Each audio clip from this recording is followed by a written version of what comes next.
All right, welcome to our used 2015 Jayco 195 RB. We're going to start right in the back bumper here. Just kind of reach in, pull that cap out of there. Inside of that back bumper, you're going to find your sewer hose. Just take note of those two ears and the adapter here. That's all we'll be hooking it up to your sewer system. And then the hose itself, once fully extended, is about 20 feet long. Just keeping it stored in the bumper back here just help keep any sort of stench out of the unit. And then that cap just kind of presses back into place. Step forward, you're going to find your sewer system. So that cap there, you're just going to kind of press in, give it a turn. You can pop it on out of there. You can see it's got the same two ears on it that your sewer hose had, so that'll attach the same way. Press it in, give it that turn. There you go. On the right, you get a black valve there, so that black valve is controlling your black tank. The black tank is going to be filled from your toilet, so that's going to be our dirtiest water, so we'll be nubbing that first. Once that's done, you'll then come to the gray valve here. Gray valve is controlling your gray tank, which is filled from your sinks as well as your shower. So typically cleaner water, we'll dump that last to help keep that hose as clean as possible. Up from there, you're going to find your city water connection. So just your water hose is going to plug into there, turn on the water, and that'll pressurize the lines throughout the unit. Underneath the unit back here, you'll see a couple of white lines there. So those are just low point drains. I'll show you again from the inside where you'd access those.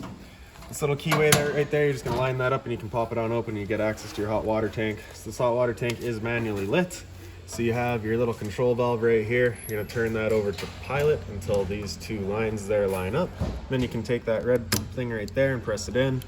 And then you're going to grab a long lighter like this, and you can see that pilot light gets going right there. Once you get it going, you just want to hold that red knob in for another couple of seconds, then you can release that knob and it'll hold itself. Turn that knob over to on, and you can see she fires right up. Now while you're out camping, you just leave that on. It will automatically cycle between the flame and just the pilot light just to maintain your temperature. As you can see, you can control your temperature just right here, just turning that as you need it, right? So your propane's currently turned off, so that's why that's turned off there. So we'll just run that back to off, and there you go. Before you do turn it on though, you just want to be hitting this relief valve right there. Make sure that shot of water comes out. A little bit of water coming out of there is just letting you know this tank is filled. It's safe to fire it up and you're not going to burn anything out by doing so. Closing it back up, you're just lining up that keyway, closing it back down, and there you go. Now you will want a lighter just like this, just so that you have that extra reach, just so that you're not having to keep your hand in there. Right up here is just the exhaust for your furnace. So if you're ever running your furnace, you just want to make sure it's not blocked off. It does get hot. This port right here, as you pop that on open, you're going to find your short cords that just pull straight on out of there. Standard 30 amp end. Most campsites are going to have that. You can plug straight on in and you're good to go. The cord, once fully extended, is about 20-25 feet long, just depending on how much has been used inside of the unit. These two ports right here just fence for your fridge, so nothing back there for you to worry about, just service ports really. Up from there, that's just kind of the inlet for your air conditioner. Towards the front, we got your freshwater tank fill, so that cap just pops off of there. Take your water hose and stick it under there, turn on the water, that fills up your freshwater tank. The drain for that tank is marked by this sticker here, so you can see just that guy there, we got it dripping, so that's just done draining. So that pointed towards the rear of the unit is going to be draining, and then anywhere kind of towards that 90 degrees or towards the front is it closed off. To the front of the unit, your battery is housed inside of that box right there, so as long as you're plugged into that short cord in the back or your 7-pin to your tow vehicle, that battery is charging for you. Got your two propane tanks here as well, so you're just going to turn that valve to open it up. Simple as that. You got your changeover back here, so you can see we're currently pointed to the right, so we're running off of this right tank. There is a little indicator down there. Can't quite see it though. If it were to go red, it's just letting you know that the tank's empty, so at that point you'd just be closing off the tank, flip that changeover to the other side, and run off of this tank while you get the other one filled. Power tongue jack in the front there, so right in the back of the unit you got this little button right there. Turn that on, turns on your two little side lights there. Then up front, and right in the bottom, you get your switch. And back is down, and forward is up. Around the other side of the unit, we got your storage compartment here, so as you pop that on open, you get this little finger on the side there, just kind of holds it open for you. Then inside, you're going to find a water hose as well as a park adapter here. So your 30 amp short cord to plug into there, 15 amp to a standard household outlet. So if you're looking to charge your batteries or run your fridge at home, you got the power to do so. This little rod right here is for your awnings, so we'll be using that in just a second here. This guy right here is for all of your stabilizer jacks. So I'll show you that real quick. Straight towards the front, as well as in each other corner of the unit, you got the little stabilizers, so you just run them down. That little foot will contact the ground and just kind of give it another turn or so just to firm it up, and that'll just get rid of any sort of bounce or sway that you have in the unit and keep things firm while you're out camping. Alright, the other jacks here, so this one here is going to be manual override for your tongue jack up front, and this one here would be for a different style of stabilizer jack. I'm not too sure why it's here, but we're going to leave it here for you. So for your awning rod, we'll grab that. And then this little puller right here, you're going to pull that down so you can see your instructions right there. If you have that down, it's rolling it up, or down, sorry. If you have it pushed up, it's rolling it up. Okay, little travel latches here, so you're just going to squeeze those together and they pop out of the arms. Same thing in the back. And this little black strap here is what they do give you this rod for, is to hold on to that and be able to pull it down and out.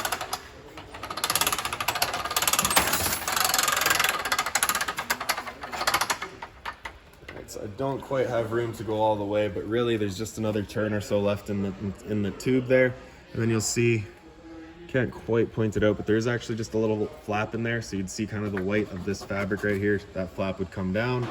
Once you see that, you are fully extended. Then you can just grab the arms. You're gonna pull that lever up, and then you can slide your arm up and down as needed, just to kind of create the angle that you like. Once you're done, you're just gonna bring them back in all the way, make sure everything's loosened off. Come to this arm right there and flip that up so that it'll roll up. When you flip that, you're gonna wanna hold this strap, because as you can see, it does just ratchet and brings itself straight into the unit. We're just slowly guiding it in towards the unit.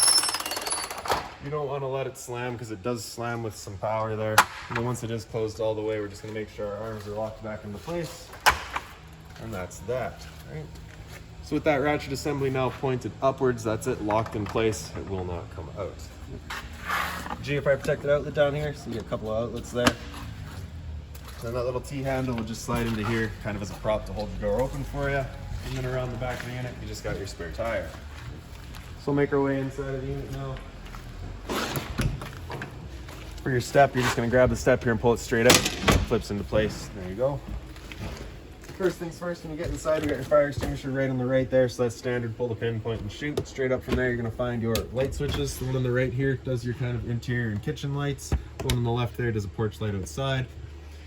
And then behind us here, we've got your little closet space. So that little binder there has all of your keys in it, any manuals, anything like that for the unit, you'll find right in there.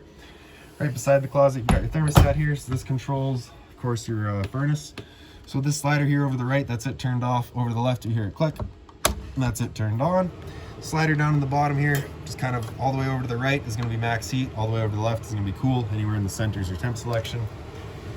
So once that guy gets going, this is the outlet for your furnace. You just have that one duct right there, so it's currently left and right, just shooting the air forward and back. If you want to go up and down, you can turn that and shoot your air up and down.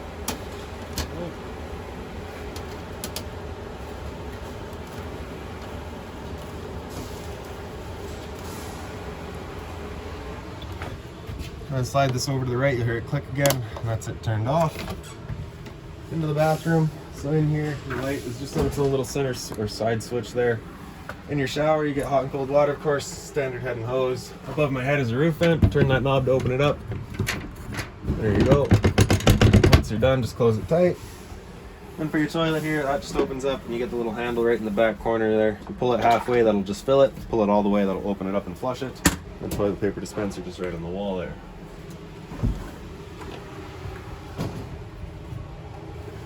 So you do get a bit of a pantry spot up here as well. Down below that, you have this kind of panel here, so you have two screws there. Pull those screws out and you get access to your water pump as well as your hot water tank. And off to the left of your hot water tank, sort of towards the back, you'll see two little valves there. As you pull those up, that'll activate your low point drains. Just allows the water system to drain itself out. The purpose of that being, if you're about to winterize the unit, you just want to get all the water out before pumping antifreeze through. Or if you're leaving the unit for a while and you don't want your water going stale or stagnant, you can just drain it all out before you leave. Top here, you get your microwaves. That's pretty standard, just like home. Not much I can teach you there. Down below that, we got your range vent. So you get a fan here as well as the light. So whenever you're running that stove, you just want to make sure this fan here is turned on, evacuating all of our fumes. Of course, that is a propane stove. For the lighting it up, you're just going to press the knob in, turn it over to light, hit it with a lighter. Definitely start with the back and then do the front, just so that you're not having to reach over a flame.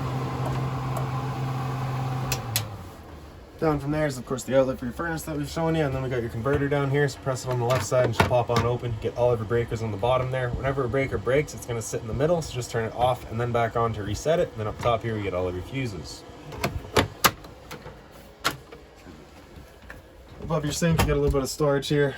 So those two outlets there, the one on the left is for your microwave, the one on the right is for your air conditioner. So you just have your test and your reset there for it. Kind of above your sink, you get that little light there, just again, its own side button or side switch. On your monitor panel here, so down on the bottom left, you've got your water pump. Turn that switch on, turns on your water pump, drawing out of your fresh tank to pressurize your lines. Above that, we got your monitor system, so battery on the left there, so you can see C for charging. G would be good, F is fair, L is low. Your fresh tank, as you fill that up, you go to a third, 2/3 in full. Same idea for your black and your gray. Hot and cold water at the sink. Put your stopper there too, of course. And a little bit of storage down below it. Just being mindful of our drains and our water lines. You of course don't want to be breaking those. This 12-volt outlet right there is for a TV. So if you plugged into there, 12-volt power to the TV. Down below that is your antenna outlet. So that button right there just turns on and off your antenna. So with that green light turned on there, it's just letting you know your antenna is turned on. Gfire protected outlet over here. So test on the bottom, reset up top. So if you ever have outlets that don't work, it's the first thing you should check. Air conditioner's right up from there. So you can see temperature selection on the top. So 7's max cool. 1 is going to be just kind of, minimal cooling. Down below, we got your fan selection. So you got fan speed low, fan medium, and then fan high.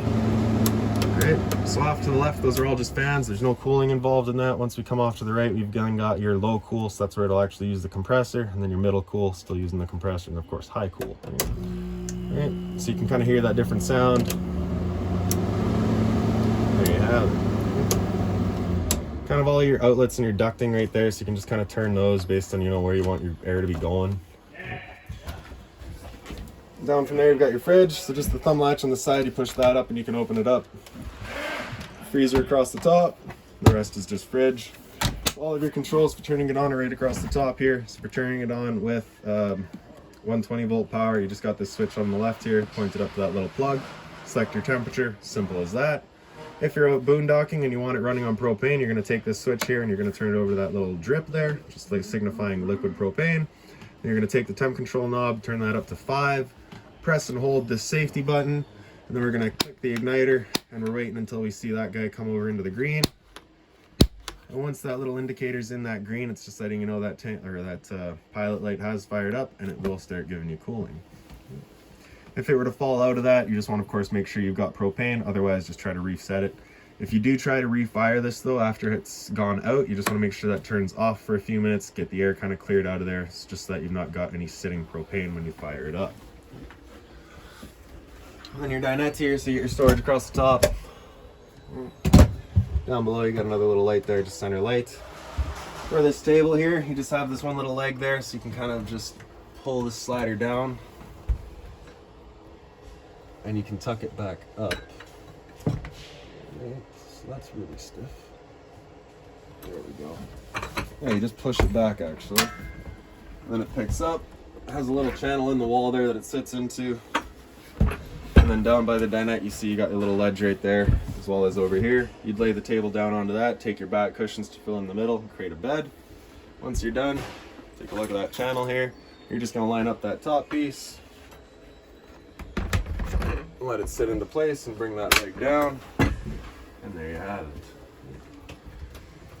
So your stereo on the side here, so this is just your standard, early thousands style car stereo, singled in. You got the power button on the left there. Play and pause is also preset 1. Your volume is in the knob there. Mode to cycle through auxiliary in, which is inside there, and then just back to tuner. Pretty straightforward, simple little stereo. Power button, turn it back off. Up from it, you're gonna find your fire alarm. So, there we go. Then your antenna right here. So you're just turning that handle to open it up. It just brings it up and out of its channel. Once it's extended all the way, it'll just kind of stop in place. Then you're going to pull down, you can kind of turn it around, find where your best signal is. Once you find it, you can just leave it there. Before you go traveling though, you just want to make sure these two arrows are lined up, and then we can bring it back down. Just ensures that it sits inside of its V channel properly. And there we go. Storage all across the top of your bed. It's a little closet spot on the side here. The lights up here, again, just on their own side switches. You pick up the foot of your bed, you do get access to that whole storage compartment, and then on the left side there you can see that's physically where your water tank is. Same sort of storage on the other side here.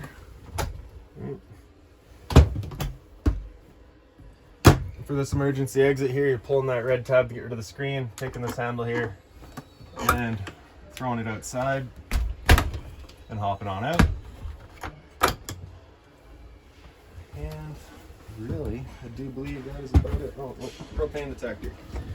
So propane's heavier than air. It'll sit on the floor. This guy detects it and starts going off just like the smoke detector.